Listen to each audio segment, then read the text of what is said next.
Fala pessoal, tudo bem? Sejam bem-vindos aqui ao nosso canal. Nesse vídeo de hoje a gente vai comentar aí sobre a seleção da França, falar que eles são os favoritos. Acho que isso aí já é chover no molhado, todo mundo já sabe que a seleção da França é a favorita.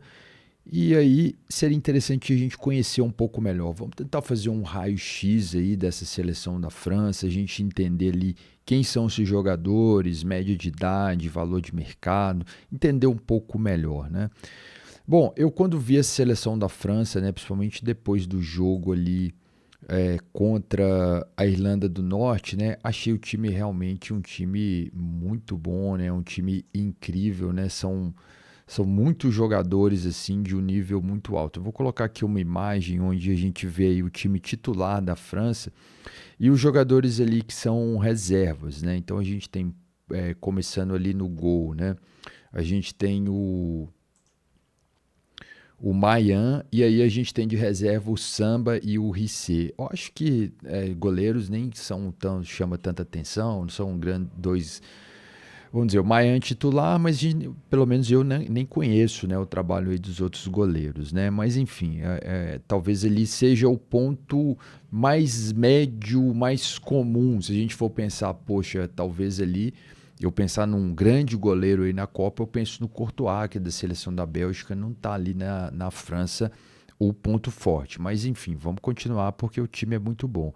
Aí a gente pegar na lateral direita, a gente tem o Koundé, depois o Malo Gusto ali de reserva, aí o Saliba, né, e o Konaté e o Lacroix ali para substituir, né? O Upamecano, depois tem o Lucas Hernandes, né? O Digne e depois o Theo Hernandes ali na lateral esquerda, no meio campo o Tchouaméni, depois o Zaire Emery, Dembélé, o Charqui ali de reserva dele, né? O Rabiot tá jogando muito também, o Rabiot. Aí tem o Kanté e o Koné, né? Que podem entrar na vaga dele ali, né? E no ataque a gente tem o Olise substituindo, poderia ser o Barcola. A gente tem o Mbappé e substituindo o Mbappé poderia ser o Thuram ou o Mateta. E o Doué substituindo ele ali poderia ser o Akliouche. Esse eu não conheço, não sei falar bem o nome dele aí não. Mas bom, vamos lá, vamos ver algumas outras coisas aqui em relação à seleção da França. É, eu peguei aqui a média de idade. Eles têm média aí 26,2 anos de idade, né? O jogador mais jovem é o Zaire Emery, tem 20 anos, e o mais velho é o Kanté, que tem 35 anos. Se a gente for pensar o valor desse elenco, né, é um elenco que vale aí, tá na casa de 1,53 bilhões ali de euros, né? O jogador mais valioso é o Olise, né, 170 milhões de euros, né? O time que mais serviu o jogador para essa seleção foi o time do PSG, né, que tem 5 jogadores ali cedidos. Bom, vamos dar uma olhada aqui nesse elenco completo, né? Aí o Brice ou Brice, né, não sei como que seria a pronúncia em francês, né? Brice Samba, que é do Rennes, tem 32 anos, né? O valor aí de mercado 6,3 milhões, né? O Mayan é do Milan, né? Tem o valor de mercado aí 22 milhões de euros.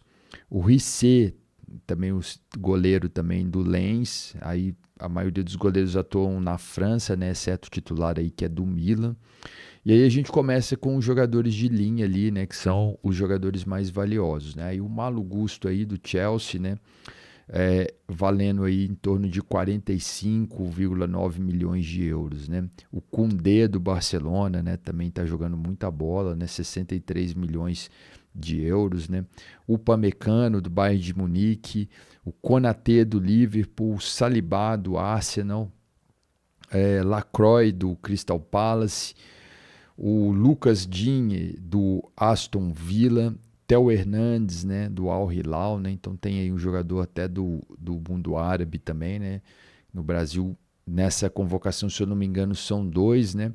Aí o Lucas Hernandes do PSG, o Koné da Roma, né?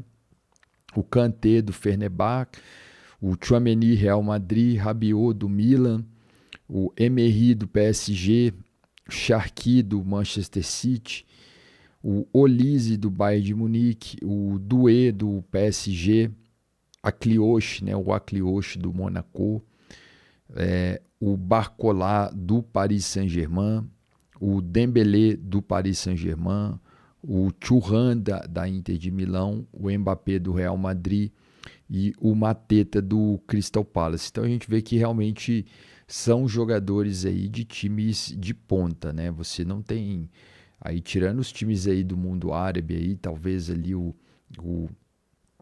Al Hilal, né? Mas mesmo assim é um bom time, né? Então assim, é uma seleção de ponta realmente, né? São os talentos ali que eles têm são realmente impressionantes. Aí eu coloquei aqui também um gráfico aqui da distribuição dos clubes, né? Então os clubes que mais cederam jogadores aí para essa seleção francesa foi o PSG com 5 jogadores, e a gente tem o Bayern de Munique com 2, o Real Madrid com 2, Milan com 2, Crystal Palace com 2, né? E aí o resto aí com um jogador, mas os principais aí do PSG. Então também mostrando que são jogadores que jogam na França, né? O que é algo interessante. Aí a gente vai partir para o valor de mercado, né? Então a gente tem o Olise aí valendo aí para aproximadamente 170 milhões. Depois a gente tem o Mbappé, né? Que vale pouco mais de 100 milhões de euros, né? Depois o Doué, Saliba, Dembélé, Emery, Barcola e Cherki, né? Então, realmente é uma seleção muito boa, né? Talvez ali a melhor seleção da França durante todo esse período do treinador Didier Deschamps. O Deschamps ele já foi campeão da França, né? Eu acho que ele foi campeão em 98, né? Daquele time lá da França. E ele assumiu a seleção francesa, né?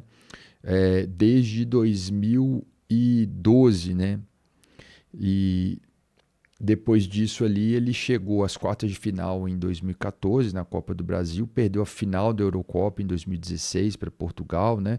E em 2018 ele conquistou a Copa do Mundo da Rússia, né, em cima da Croácia. Ele chegou às oitavas de final na Eurocopa de 2020, depois na Copa do Mundo de 2022 do Catar chegou novamente à final, né, perdeu para a Argentina e agora está aí comandando, né, eu acho que vai terminar o trabalho dele nessa Copa do Mundo, mas assim, é muito, muito resultado, né, é uma geração aí muito vitoriosa da França, né, acredito que deve ser a geração mais vitoriosa da história da França, né, e o trabalho é muito bom e eles têm, o Didier Deschamps tem agora em mãos ali o melhor elenco ali que ele já teve durante todo esse período que ele passou ali na França, né? Então realmente é um time muito bom, que tem muitas opções no banco de reserva, né? E a gente coloca aí a França no momento aí como virtual campeã, né? Vamos dizer, vai ter que tirar o título da França, né? Apesar de que quando a bola começa a rolar ali a coisa muda, né? A gente tem a Argentina que é um time muito bom também, tem um conjunto muito bom, é a atual campeã. Então assim, na hora do jogo ali, as coisas podem acontecer diferente, podem mudar, né? Então eu vejo a Argentina também um concorrente forte em relação à França, né? A gente pensar nas seleções europeias ali, a gente coloca sempre a França e a Espanha como as principais. Mas no momento do jogo, né, no momento ali do esporte, eu acho que tudo pode acontecer. Então, mesmo você pegando uma seleção como a seleção brasileira, que é uma seleção que a gente considera inferior à seleção francesa, né, que de fato é inferior o time, né, mas às vezes o jogador por jogador ali, a coisa se iguala, né, então pode ser que cresça ali dentro da competição, cresça dentro do jogo e aquela decisão ali, né, ela seja vamos dizer, favorável, né, para um adversário ou para outro, né? No jogo que a gente teve aí Brasil e França, né, a França marcou gols com muita facilidade, né, no contra-ataque, né? O Brasil teve muita dificuldade, né? Acho que em determinado momento eles até tinham mais posse de bola, mas não conseguia, né? O Brasil não conseguia entrar na defesa da França e a França rapidamente se impunha ali no contra-ataque. Nesse último jogo que a gente viu da França, aí, principalmente contra a Irlanda do Norte, eles se impuseram muito, né? no contexto de propor jogo, né? Eles perdiam a bola rapidamente, recuperavam a bola, iam para cima, né? Então é um time que fisicamente eles são muito fortes, né? E tecnicamente também muito bom. Então tem esse futebol ali de imposição. Mas como eu disse, tudo pode acontecer, né? No grupo da França, eles vão jogar contra o Senegal, contra a Noruega e contra o Iraque, né? É, teoricamente são seleções que acho que a França consegue ganhar de todos, mas pode ter jogos ali difíceis, né? Por exemplo, contra o Senegal, pode ser um jogo ali pegado, pode ser um jogo decidido no detalhe, né? E aí, por ser o fato de ser uma Copa do Mundo, né? Às vezes o imponderável pode acontecer. Bom, deixa aqui nos comentários aí sua opinião, o que você está achando dessa seleção da França, se você acha que realmente é a favorita para conquistar essa Copa do Mundo de 2026. Eu fico por aqui, um abraço a todos e até a próxima.